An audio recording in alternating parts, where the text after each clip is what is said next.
నమస్తే ఫ్రెండ్స్, నేను మీ Sravani. Welcome back to Sravani's kitchen. ఈరోజు మన శ్రావణీస్ కిచెన్లో మామిడికాయ తొక్కు పచ్చడిని చూపించబోతున్నానండి. ఈ కొలతలతో ఈ పచ్చడి మంచి రుచిగా కుదరడమే కాదు, ఎక్కువ రోజులు నిల్వ ఉంటుంది. సో మీరు కూడా ఈ సీజన్లో వచ్చే మామిడికాయతో కమ్మని ఈ తొక్కు పచ్చడి చేయాలంటే ఓసారి ఇలా ట్రై చేసి చూడండి. చాలా అంటే చాలా బాగుంటుంది. మరి ఆలస్యం చేయకుండా ప్రాసెస్ ఏంటో ఇప్పుడు చూసేద్దాం రండి. ఇక్కడ నేను ఈ పచ్చడి చేయడానికి 2 పుల్లటి మామిడికాయలు తీసుకున్నాను. అయితే మనం ఈ పచ్చడిని నిల్వ పచ్చడిలా చేస్తున్నాం కాబట్టి వీటిని బాగా కడిగి తడి లేకుండా తుడిచి ఆ తర్వాత కట్ చేసుకుందాం. అలాగే ఇక్కడ నేను పైన ఉన్న తొక్కతో పాటే కట్ చేస్తున్నాను. మీరు కావాలంటే మామిడికాయ తొక్కను తీసేసి ఇలా కట్ చేసైనా తీసుకోవచ్చు. ఇలా మామిడికాయల్ని కట్ చేసి తీసుకున్నాక మనం కట్ చేసినవి ఎన్ని కప్పులు వచ్చాయో ఒకసారి కొలిచి తీసుకుందాం. ఇలా మన దగ్గర ఉండే ఏదైనా ఒక కప్పు కొలతతో నిండుగా కొలుచుకుంటూ ఒక బౌల్లోకి తీసుకోండి. 1, 2, మనం తీసుకున్నవి 3 కప్పుల వరకు వచ్చాయి. ఇలా మనం కప్పు కొలతతో కొలిచి తీసుకుంటే ఇందులో ఉప్పు కారం ఎంత వేయాలో కరెక్ట్గా తెలుస్తుంది. సో వీటిని రెడీగా పక్కనుంచి మరో పక్కన స్టవ్ ఆన్ చేసి ప్యాన్లోకి ఒక 1/2 టీ స్పూన్ మెంతులను తీసుకొని దోరగా వేపండి. ఇలా మనకు మెంతులు అనేవి కొంచెం ఫ్రై అయ్యాక ఇందులోనే ఒక 2 టీ స్పూన్ల ఆవాలను తీసుకొని ఆవాలను కూడా కొంచెం దోరగా ఫ్రై చేయండి. ఇలా ఇవి బాగా వేగాక ఒక గిన్నెలోకి తీసుకొని ఇవి కొంచెం చల్లారాక మిక్సీ జార్లోకి తీసుకొని గ్రైండ్ చేసుకుందాం. ఇలా మెత్తని పొడిలా గ్రైండ్ చేసి మళ్ళీ గిన్నెలోకి తీసుకొని రెడీగా పక్కన ఉంచండి. ఇప్పుడు మళ్ళీ ఇదే మిక్సీ గిన్నెలోకి మనం కట్ చేసి పెట్టిన మామిడికాయ ముక్కల్ని కొన్ని తీసుకుంటూ గ్రైండ్ చేసి తీసుకుందాం. మరీ ఎక్కువగా గ్రైండ్ చేయకుండా పల్స్ మోడ్లో తిప్పుతూ కొంచెం బరకగా వచ్చేలా గ్రైండ్ చేయండి. మీరు ఎక్కువగా గ్రైండ్ చేశారంటే పేస్ట్ అయిపోతుంది. మనకు అలా కాకుండా చిన్న పలుకులు కనబడేలా ఈ మామిడికాయ ముక్కల్ని గ్రైండ్ చేసి తీసుకోవాలి.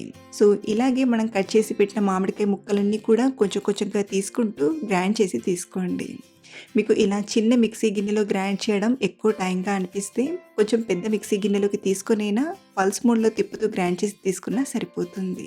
మరీ మెత్తగా కాకుండా ఇలా చిన్న పలుకులు కనబడేలా గ్రైండ్ చేసుకుంటే అన్నంలో కలుపుకొని తినేటప్పుడు చాలా టేస్టీగా అనిపిస్తుంది.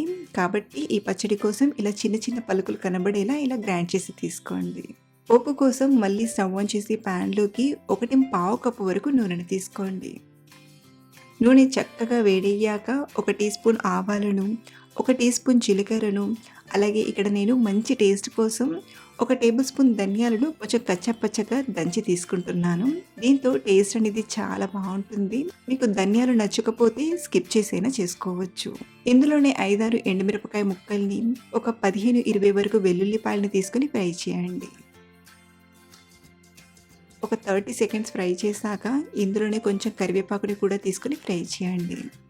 కరివేపాకు వేయగానే త్వరగా ఫ్రై అయిపోతుంది. చివరిగా ఒక 1/2 టీ స్పూన్ ఇంగువను తీసుకొని కలిపి స్టవ్ ఆఫ్ చేసేయండి. సో ఇలా పెట్టిన పోపు పూర్తిగా చల్లారేంత వరకు పక్కన పెట్టేసుకుందాం.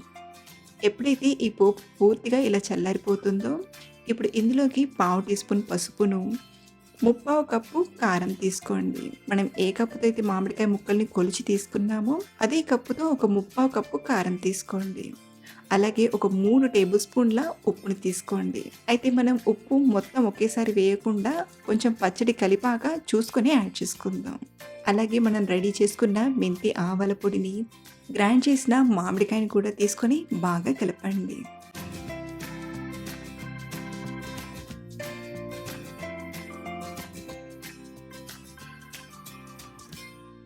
ఇలా ఒకసారి అంతా కలియబెట్టాక కొంచెం పచ్చడిని టేస్ట్ చేసి ఉప్పు పడుతుందో లేదో చూడండి.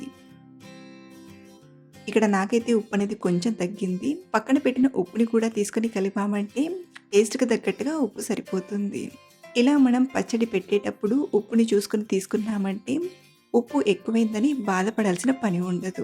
సో సింపుల్ వేలో మంచి రుచిగా మామిడికాయ తొక్కు పచ్చడిని ఎలా చేయాలో చూసారు కదా.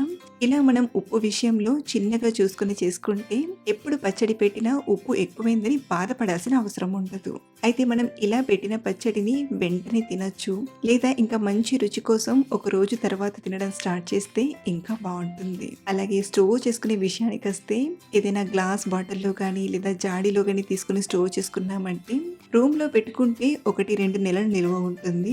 మనకు ఈ పచ్చడి ఇంకా ఎక్కువ రోజులు నిల్వ ఉండాలంటే ఫ్రిడ్జ్‌లో పెట్టుకొని 4, 5 నెలల పైనే వాడుకోవచ్చు.